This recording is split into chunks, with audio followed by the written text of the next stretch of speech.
شرم کریں مسلمان، ایسی چیزیں بیان نہ کریں۔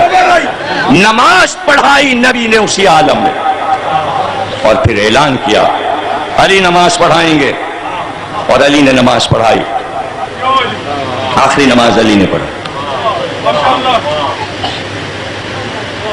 ہاں اعلان کیا، لشکر بنایا، اسامہ 16 سال کا تھا کہ اس لشکر کا سردار اسامہ کو بنایا، اور جو آج اسامہ کے لشکر میں نہ جائے قیامت تک اس پر خدا کی لعنت، کوئی ٹھہرے نہ مدینے میں۔ لشکر گیا، بیرون مدینہ رک گیا، پتہ چلا فلاں نہیں گئے، فلاں نہیں گئے، تم اب تک نہیں گئے؟ پھر میں اعلان کرتا ہوں جو جیسے اسامہ میں نہ جائے اس پہ خدا کی لعنت۔ تبرہ تو محمد نے جاتے جاتے شروع ہی کر دیا، تو اب ہم کیا کریں؟ گویا 2 مہینے 8 دن میں جتنا مودت کا کام کیا اتنا ہی برات کا کام کیا ہے محمد نے، اور مسلسل محمد نے پھر تبرہ کیا۔ لائف کا جو آخری ہفتہ ہے محمد کا، محمد نے وہ آخری ہفتہ تبرہ میں گزارا۔